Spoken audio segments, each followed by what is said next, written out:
আর আমার তো real story বলতে ভালোই লাগে, তো এত এত এত টুইস্ট, এত এত গল্প আমি কেন বানাবো না আসলে।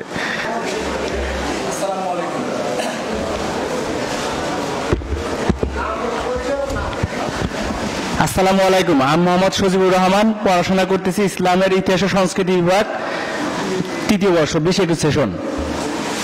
আমরা তো জানি যে মানে সিনেমা হচ্ছে একটা দর্পণের মতো, সমাজের যেগুলা ঘটনা ওগুলো হচ্ছে সিনেমার মাধ্যমে প্রতিফলিত হয়।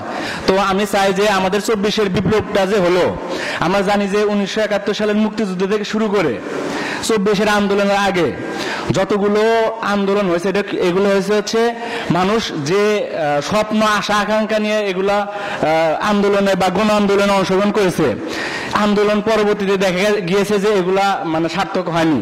এজন্য বারবার মানুষকে রাজপথে আসতে হয়েছে, বারবার প্রাণ দিতে হয়েছে। তো হচ্ছে আমরা 24-এর আন্দোলন যে আশা আকাঙ্ক্ষা নিয়ে করেছি এটা যেন ব্যর্থ না হয়।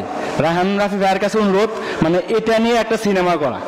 খুবই সুন্দর চাওয়া, এবং এটাই হওয়া উচিত। সিনেমা হলো এমন একটা জিনিস, সিনেমার মাধ্যমে আসলে সমাজকে চেঞ্জ করা যায়। আপনারা দেখবেন যে অনেক জায়গায় সিনেমা আমরা যতক্ষণ দেখি 3 ঘন্টা সময় লাগে একটা সিনেমা দেখতে, সিনেমা হলে সিনেমা দেখতে। তো যারা সিনেমা দেখে ওই 3 ঘন্টার সময় কিন্তু কেউ নেশা, ওই সময়টা কিন্তু সে নেশা করছে না, ওই সময়টা কিন্তু সে রেপিট করবে না।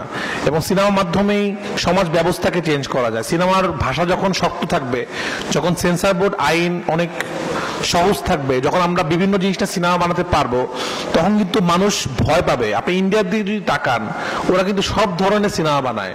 ওরা পুলিশকে খারাপ দেখায়, প্রধানমন্ত্রীকে খারাপ দেখায়, কেউ কিন্তু সিনেমা আটকাতে পারে না। এই জন্য ওরা কিন্তু একটু ভয় পায়। ওদের দেশে কিন্তু চাইলেই যা ইচ্ছে তাই করা যায় না। তো আমরাও যখন আসলে এই ধরনের সিনেমা বানাবো, হয়তো আমাদের জন্য ভালো হবে, সামনে চেষ্টা করবো। এবং আপনি যে কথাটা বলেছেন, অলরেডি আমি প্ল্যান করছি। এটা আমার ম্যাক্সিমাম অডিয়েন্সেরই দাবি যেন আমি এই সাবজেক্টগুলো নিয়ে সিনেমা বানাই। আর সত্যি কথা বলতে এত এত গল্প এই জুলাইয়ের অনেকগুলো সিনেমা বানাতে হবে আসলে। মানে আমি আমার জায়গা থেকে অবশ্যই চেষ্টা করব, খুব তাড়াতাড়ি হয়তো করব, যে সেটা মুগ্ধকে নিয়ে হোক বা পুরো ঘটনা নিয়ে হোক, অথবা আমাদের শেখ হাসিনা পালায় যাওয়া নিয়ে হোক, আমি সিনেমা বানাবো। আর আমার তো রিয়েল স্টোরি বলতে ভালোই লাগে, তো এত এত এত টুইস্ট, এত এত গল্প আমি কেন বানাবো না আসলে, অবশ্যই বানাবো।